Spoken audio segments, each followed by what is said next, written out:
In 2021, a U.S. Supreme Court decision allowed student athletes to profit from the new use of their name, image, and likeness. It's not hyperbole to say that this has led to tectonic shifts in the world of collegiate sports for athletes, universities, and their sports programs and facilities, and even for fans. I'm Nate Appleman, a sports architect and director of sports rec and entertainment at HOK. For the next 30 minutes or so, we're going to unpack the latest issues around NIL, explore its impact on college sports and facilities, and look at how the NIL will continue to shape the world of collegiate athletics. Joining me is an expert panel. Bill Carter is an NIL expert, educator, and consultant.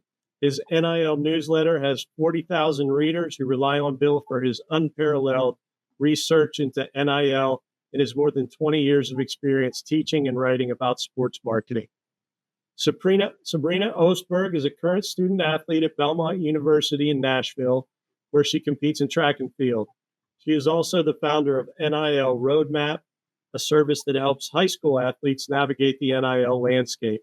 In that role, Sabrina has brokered over 20 NIL deals. And then last, Trevor Bechtold is a colleague of mine and a fellow director of HOK's Sports, Rec, and Entertainment Practice. Trevor has led the design of facilities for multiple NCAA Division I programs with a focus on player recruitment and generating fan and sponsor excitement. We invite everybody watching on LinkedIn to post questions in the comments section, and hopefully we can get to them. If time permits, we will address selected questions. This conversation will remain visible after today's discussion ends on HOK's LinkedIn channel. So let's get after it. So I think just a general overview. Bill, maybe you should kick us off with just, share a brief overview of the recent NIL changes and what you've seen in that particular piece of the industry.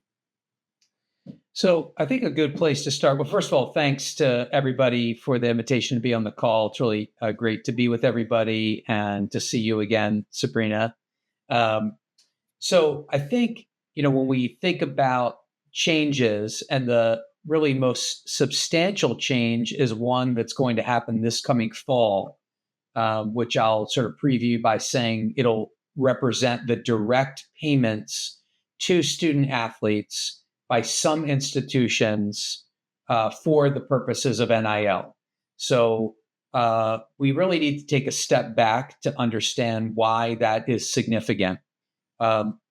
When we think about NIL, and probably most of this audience who's consuming NIL just periodically through major news sources, we tend to really get overly focused on really a sliver of NIL that's not necessarily representative of all NCAA student athletes, which is another reason it's great to have Sabrina on this call, because she, in fact, is very representative of the student athlete experience by many 190,000 or so Division I student athletes.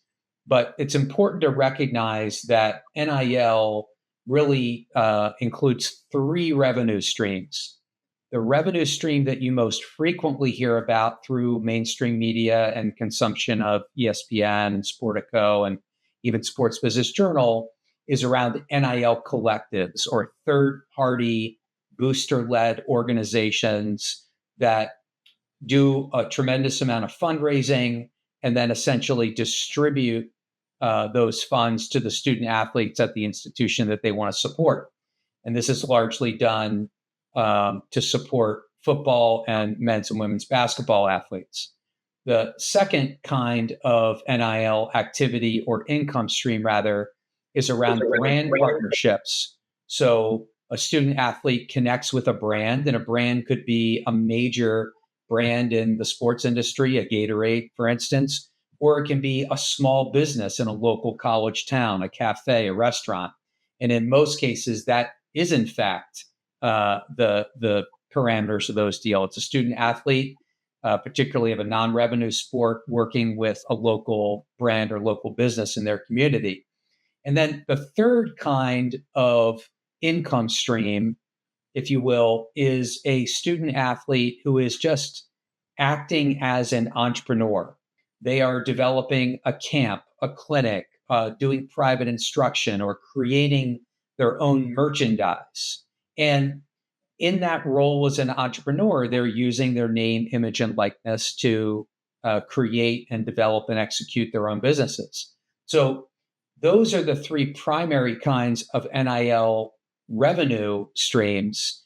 But what's really going to change is this coming fall when, assuming that some legal aspects surrounding NIL are approved, et cetera, and we're not going to, I hope, probably won't get too deep into that stuff, but it will shift in a way that will allow really the Power Four institutions, especially, to distribute as much as about $20 million per institution to the student athletes at their school, 90% of which will probably go to football and men's and women's basketball athletes in exchange for their NIL. So those direct payments are the things to most pay attention to. Bill, you mentioned that Sabrina is representative of 190,000 or so athletes out there right now. Sabrina, we'd like to hear from you. Just how has this impacted you? How has it changed the way that you've gone about your education and or the entrepreneurial spirit that you brought to starting your company as a part of this? We'd love to hear a little bit more about that story. Yes, well, first of all, thank you guys so much for having me here. It's always great to hear from Bill's expertise as well. One of the things that people don't talk about NIL in the sense of what it can do for you is the different types of opportunities that it presents. One of which that I've seen just happen so much for me is a sense of real life job experience. Being a student athlete, you don't have time to go get an internship. You don't really have much time to get a job to make money. And so having the opportunity to create your own job and internship for yourself where you get real life hands-on experience, but also have the opportunity to create money at the same time is something that is very invaluable to a student athlete when done properly. And in this, I mean, this is really the true NIL and where Bill was explaining earlier, where you have the entrepreneurship mindset when it comes to that. And by that, I mean, you're doing your own deals. You're looking to all these different brands, companies, and you're saying, hey, I'm going to pitch myself to you. This is what I do. This is the services I'm offering. You're learning how to pitch yourself. You're talking to brands. You're learning professionalism. You're learning how to show up on time consistently and deliver high quality content. You're also managing your social media schedule. How do you create an engaged audience? How do you create a community? These are things that you're learning really by yourself or with other people around you helping you just teach this to you. And these are skills that I really believe that carry over, not just in college, but after college or even before college with all these high school student athletes starting to dip their toe in NIL. So that's one of the ways in which NIL is really starting to lean into the opportunity side of it.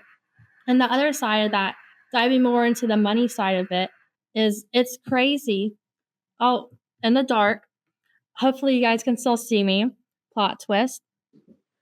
And I think this light is a great metaphor for NIL and that you never know what's coming. And it's crazy because you have all these different laws and legislation, and NIL is something that's ever changing in the sense that now you could get directly paid from the schools. You have a chance to get your own agent. Being someone who is a track and field athlete who's well aware that no one watches my sport, I'm a thrower, just for context out there. What does that mean for athletes like me? The fact that I can work with 20 plus brands like Sports Illustrated, CVS, and Noble, just to name a few. And now I have brand connections and now I can make money from a sport where it's very common to not get a full scholarship and still be able to at least pay off my college. Being able to afford my groceries is huge. Sabrina, you just gave us a wonderful example of sustainability too, because she's in a classroom with an automatic sensor that turns off the lights while she goes and corrects that. But Trevor, before I go to you, Bill, I'd just like for you to just elaborate a little bit more, because I picked up on something you said about a select group of schools or conferences are going to be able to do this up to $20 million revenue sharing. And you mentioned that that's going to go to a small percentage of the athletes out there that, obviously we all understand are the revenue sports, as they've been called in the past. Can you just touch on the disparity that's potentially going to occur as a piece of this, not equal revenue sharing? Well, you can remove the word potential. There will be tremendous disparity. So I'll sort of top line it for you, and I'm happy if anybody is interested in following up with me by email. I'm happy to provide some more detail and context. But at a top line, what will happen is that mainly the Power Four institutions, so roughly 65 to 70 institutions, will determine, based on a formula that's been agreed upon by them and the NCAA and the courts, the distribution of a specific percentage of income, which is roughly going to be about $20 million for the big sort of high profile Power Fours. So think about your SEC schools, ACC, Big Ten institutions. And the only reason I make that sort of distinction is to then slightly create a little bit more separation between them and, say, institutions that are not football dominant, right? That might be sort of your Gonzagas, your Butlers, your Georgetowns. So it's still big time athletics, but are not football reliant, right? So their formula will ultimately be in a place where they likely will not be distributing roughly $20 million, but some number less than 20 million. And then further down in the hierarchy of Division I, you'll have a mid-major institution. So where I teach at the University of Vermont, I teach an NIL course there. It's a sort of classic mid-major. No football, men's soccer national champions as of a couple of weeks ago, mid-major level basketball, et cetera, et cetera. They may distribute, 1% of that $20 million. In other words, they don't drive that kind of revenue. They'll have much less revenue to distribute. Maybe they won't distribute any revenue. I'm not privy to that.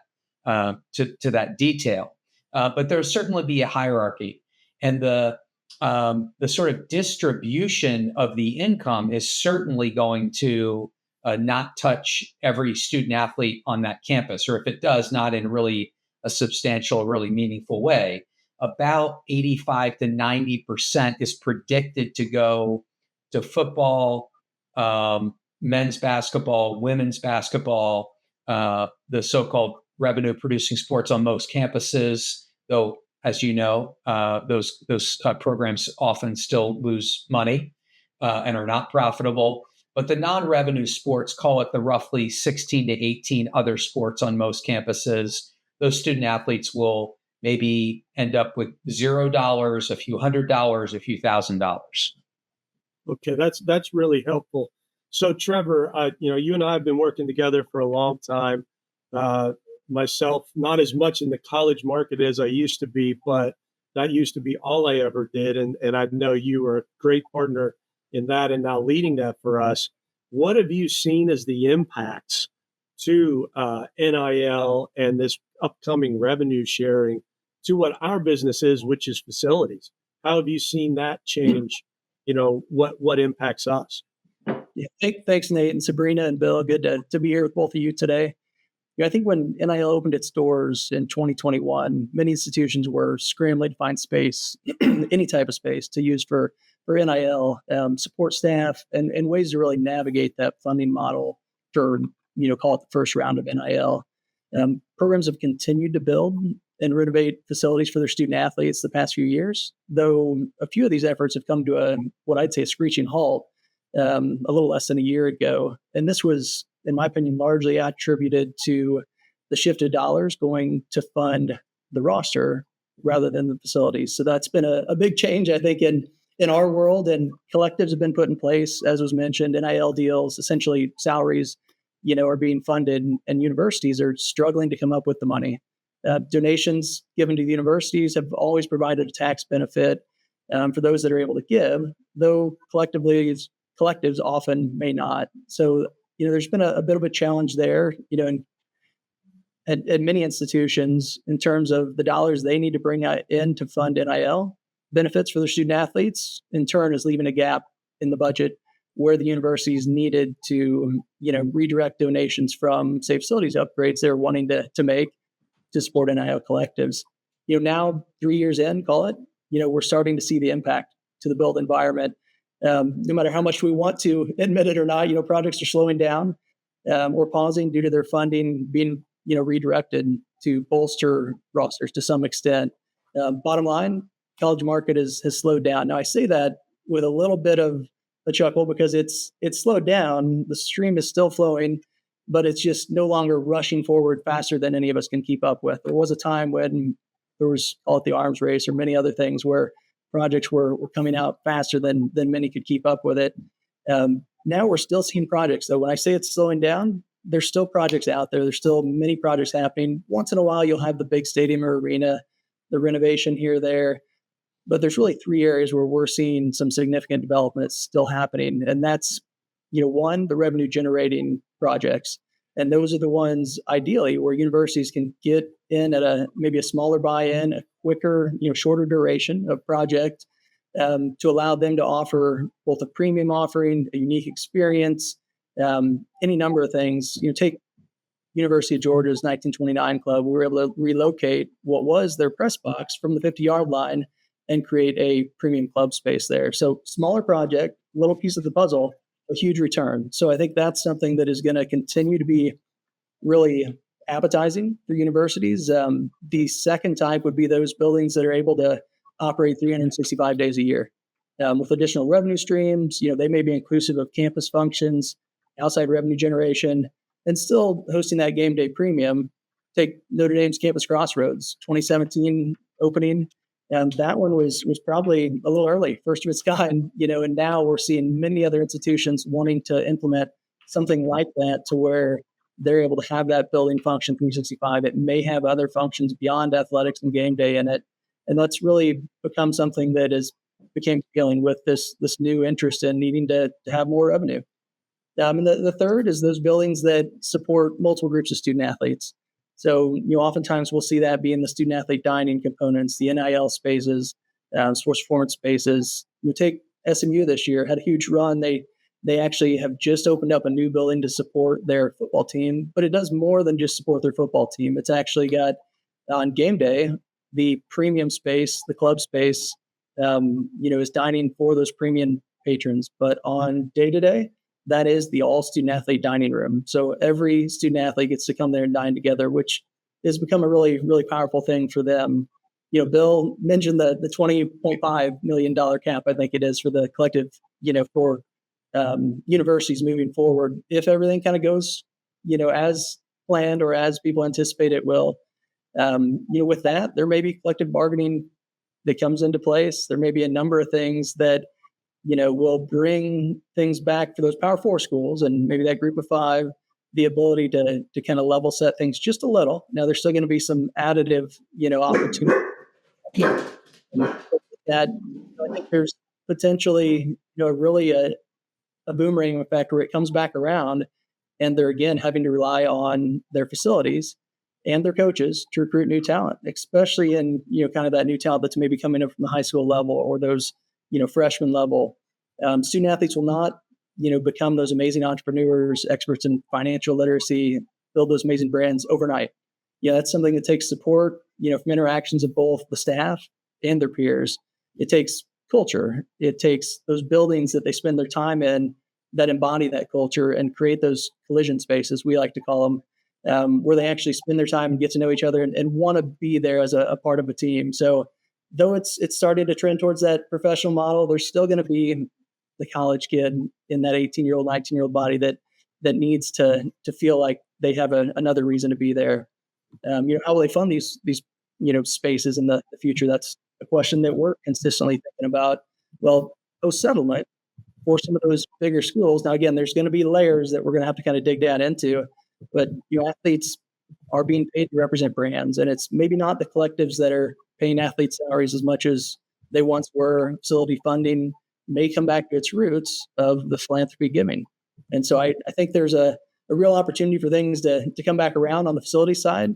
Again, like things have slowed a little bit, not stopped. Definitely opportunities out there that we're all excited about.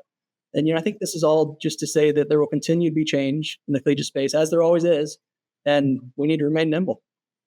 Thanks, Trevor. So everybody, keep your questions coming. We've got quite a few in here on the message board. Sabrina, Trevor mentioned high school athletes, and you focused specifically on that as part of your entrepreneurial spirit. Can you just tell us how that genesis occurred and how you've implemented that into helping kids get ready for this new world order in collegiate athletics? That's a great question. Well, I'll start first with what specifically I do in the high school realm. I help high school student athletes with their social media strategy and personal branding guidance to help them build this brand for NIL. So my company is called NIL Roadmap. When you look at how high school students got started, well, you have to look back at 2021 when NIL first got released, where, now college athletes are able to monetize from their name, image, likeness because of the settlement that had passed. That allowed for college athletes, but it now started to open the door to the possibility of high school student athletes. No one really talked about that back then, and they're still not talking about it today in 2025.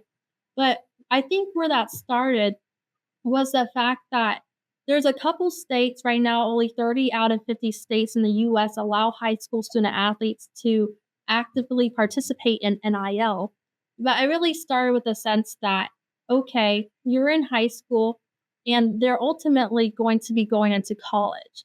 And so sadly, it is starting to get to the point where NIL is going to keep going lower and lower until it's a point where, like any sport, to go to the college realm, that you have to start earlier and start being prepared for it.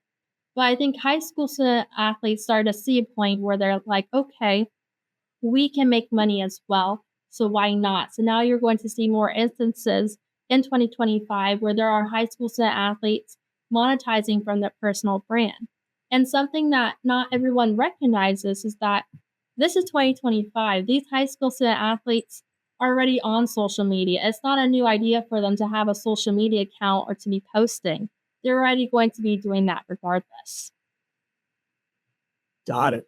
Great. And so the questions that we've been getting have brought up a couple of different challenges, new challenges actually, that maybe didn't exist before. Before I jump into that, Bill, one clarification. So you had laid out the three revenue streams, which was the collectives, brand partnerships, and entrepreneurial.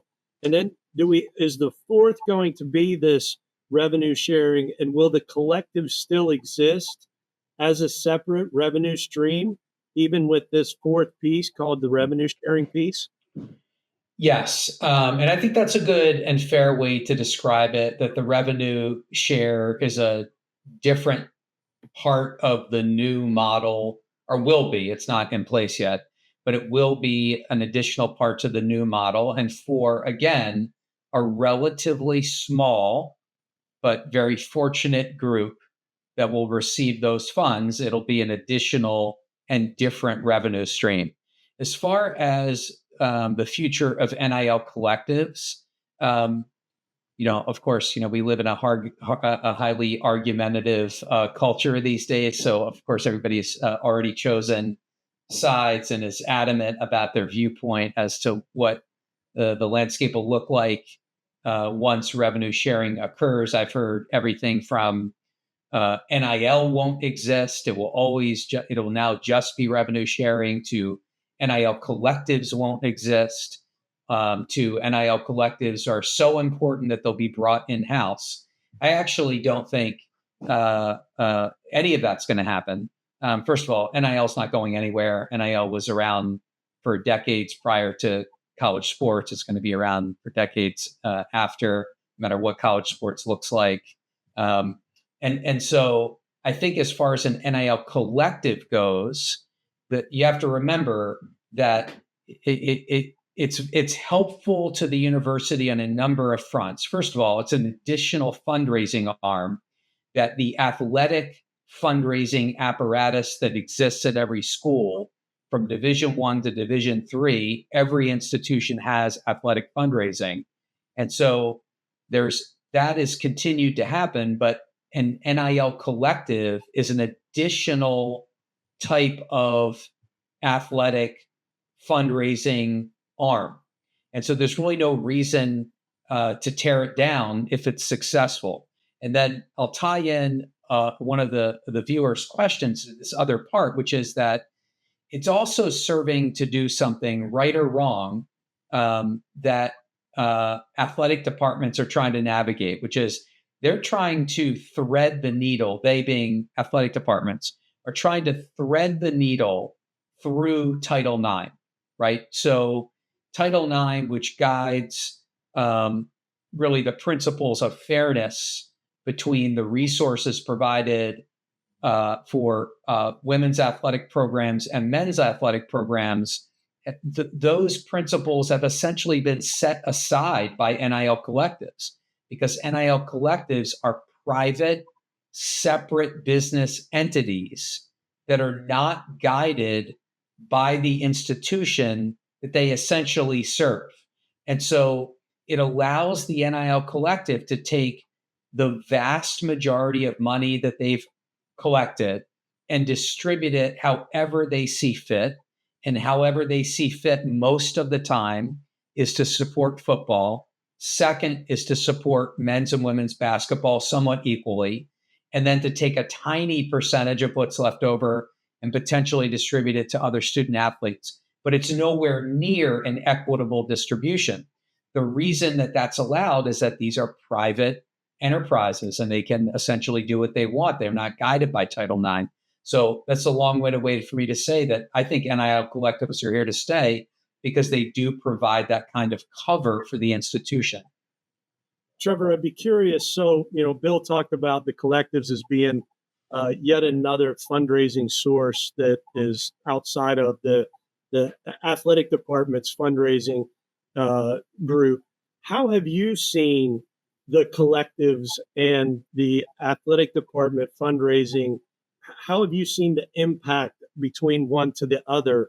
Have schools said that this is actually new revenue that's coming to them through the collectives, or is it actually siphoning away from what would have been revenue coming into athletic department fundraising arms? Yeah, and I think it's a little bit of both. And I think that, what Bill mentioned is a real positive that NIL will stick around. And I think collectives have been not necessarily a funnel, but an avenue to allow them to kind of craft the right method for, bringing the dollars to the right people. But the NIL piece, what's pretty unique about that is that it allows anyone to partake and share their story and draw people in to really get a focus around every sport across campuses. So I think that's something that we've seen more and more sports. Actually, we've had some universities, the question of, hey, will they continue on with all the same sports they have? Well, some will, some maybe won't. Many have already committed to carry forward with what they currently hold in terms of teams and sports that they're supporting. And many of them put in their own integral, funding mechanisms to do that. But others, have gained, I think, success and acknowledgement based on, even the track field athletes and others of the world, all of those that maybe aren't the revenue generators, are getting exposure through NIL and getting the opportunity to be seen. And, I think the university will need both of those revenue streams as well as the ones they've always had. So, in terms of the question of are universities kind of needing to push dollars one way or the other? Yes, I think they're needing to push dollars towards this, at least in the near term. They probably still will, because even though they can spend that $20.5 million, they've got to find it. So that's not something that's just being gifted to them every year. It's something that, has to be a part of their budget now. So Sabrina, as a student athlete yourself, one of the questions that came to us from the audience was about how NIL payments potentially impact team dynamics, going from a purely amateurism model to one that is now fueled by dollars and the ability to make money off your likeness. Have you seen cases, or what is your personal experience with this type of thing impacting the team dynamics? Wow, what a question. And the answer, does it impact team dynamics? Yes. And I've seen this on so many different levels and so many different cases. And every single athlete I talk to, whether they're my friend or from someone I met through social media, and asking them about their experience, has experienced this on some front or level. If you are a college athlete and have participated in NIL in some form, you've experienced this differentiator from you and your team. And the reason for this is because when you do NIL, your team looks at you differently. And it's not necessarily a bad thing, but at the same time, it is, because what's making you stand out and different is the fact that now your teammates see you as an influencer and that you're not taking your sport seriously. So now you're posting more on social media, you're creating all this content. It's like, well, I don't know if they actually are dedicated to practice or spending their time doing this. Even though in reality, you can still create content, still be very dedicated to your sport. One of my best friends, she was telling me about how at her last school before she just transferred, she actually lost friends on the team because they thought she didn't take her sport seriously. So much to the fact that her head coach told her that she needed to get some mental help because she thought she wasn't taking her sport seriously because all of the posts she was making, and she makes content around mental health. And so even just from the extreme level of that just happened recently, I would say this is definitely a dynamic where you're seeing in teams on any sport, whether it's from the smaller sports to the bigger sports, you're seeing these differences. And especially within even the bigger sports like football, it's like, hey, why are you getting paid X amount for the older guys that have been there longer versus now the newer guys are coming in and they're getting offered more money than the guys that have been there longer. So you're seeing these differences, and I'll definitely say they change how you view your athletes or your teammates and how you interact with them, because there's that sense of jealousy that is there. Wow. Well, a new problem in a new way in the new college world order.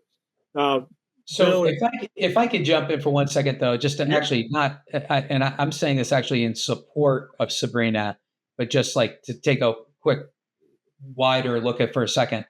It is an additional thing that Sabrina is describing, like because it's new, right? It's a sort of a new ingredient added to the mix. But I don't think it's fair to, and I get this question a lot from coaches, particularly coaches who frankly want nothing to do with NIL and want to coach like it's 1985, in that coaches will say, well, this is causing locker room disruption. But I'll just sort of point to the fact that there's all kinds of locker room disruption, right? All kinds of jealousies that are part of team cultures, right? People are jealous of somebody who is a starter when they're coming off the bench. So around playing time, treatment by coaches, perceived benefits that they didn't get in the non-revenue sport. And Sabrina mentioned this earlier. In non-revenue sports, most of the college sports fans don't recognize in non-revenue sports, most college athletes are not receiving a full scholarship. They're receiving a percentage of scholarship. Well, that creates locker room dissent, right? If I'm on the men's lacrosse team at a particular university, I might get a quarter scholarship. You might get a half scholarship. I'm jealous of that. So it's certainly added to the disruption. And I thought Sabrina's explanation of it was perfect with real world examples. But I'm taking a little swipe at coaches here. It's not as if there weren't 50 other things that were already happening in that locker room. That's totally a fair point. Bill, I want to come back to you, just as I think it's an obvious question and people want to know this, so you've got the Power Four conferences that are likely for the most part are going to be able to make that payment, that $20 million payment or somewhere near that. What about the what used to be the group of five schools that play football? What does this hold in store for them? If let's say that they fight the fight and they're still okay, they distribute $5 million. Obviously, that's a quarter of what the Power Four are doing. How can there be parity between the two? Well, there won't be parity. And again, I'll pitch it back to Sabrina here for a second, because I think she's in at a school that I think is representative of this group. I think I think that they can fight the good fight, but it's not equal footing. And I think that my worry as I'll just say just a fan would be that the Belmont universities of the world end up even in the revenue sports as being sort of the training ground for an athlete to go for 1 or 2 years before they jump and transfer to a Power 5 school, right? So that's almost sort of worse than not being, sort of competitive from the outset. It's more disruptive. So I think that for the group of 5 schools, they can determine, they'll figure out their formula, they'll figure out whether they're going to distribute 1 million or 5 million or something in between. And I just hope that they can recruit and retain the kind of athletes who want to be there and then stay there for as long as they're happy. Sabrina, you want to add to that? Yeah, I think that the bigger question that we're looking at is how do the smaller schools really keep up with the bigger schools? How do you compete?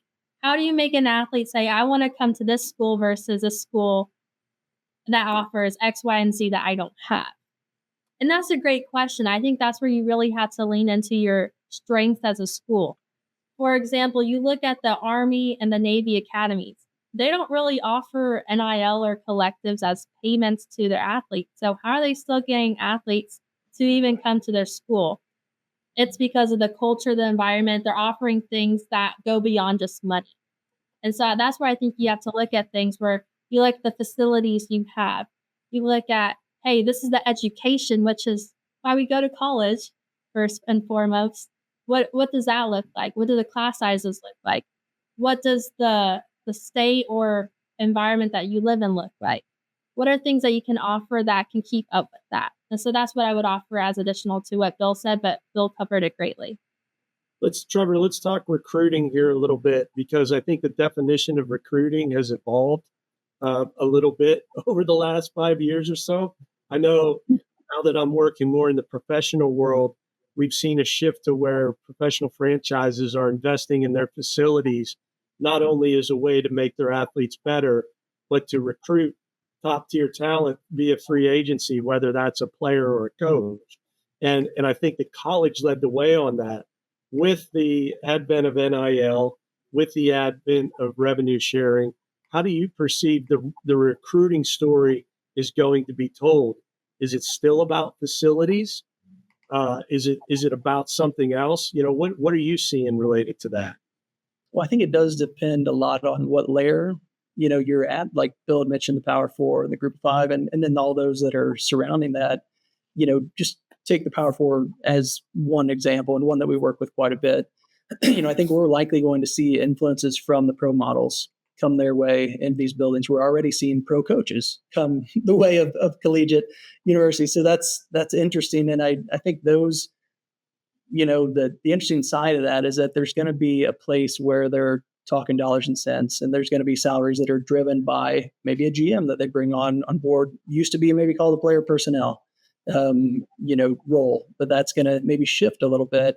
And there may be some additional staff and some new space for that type of a group where, NIL, will actually be an additional source of income on top of their base pay, call it, that tips the scale for some. But I think in terms of the facilities themselves, there's going to be a lot of the same components we've always had.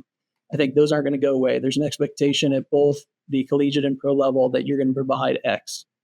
Beyond that, I mean, it's again, the recruiting side of it, though, you're not going to see the slides and the kind of the extracurricular things maybe exciting them as much as they're still kids, so they're going to get excited about that stuff. But, a lot of those bigger programs, the dollars and cents are what's swaying them a certain direction. But I think for me, if you were to ask what's next to find its way into these buildings, it's not the thing. It's not the shiny object. I think there's really going to be an enhanced emphasis on spaces like the locker room and those spaces where they're spending time together. Those spaces that are unique to that program, that sport, that tradition, the culture they want to embrace and build as a team. And what's going to be really hard for those programs is to be able to create that culture quickly, because it's something that they're going to want to try and create and hang on to, because they don't want to see kids hitting the transfer portal. And all the dollars will sort themselves out behind closed doors for those that may be privy to that. But I think those spaces where they're spending time together, those primary function spaces, are going to be what helps build that culture and helps differentiate, those facilities and those teams and those coaches. Thanks, Trevor. So we're going to start to wrap things up here. I'd like to give a final word to Sabrina. So, Bill, I'm going to go with you first and just say, okay, we get 6 months down the road. We have a revenue sharing platform that comes into effect. What happens next?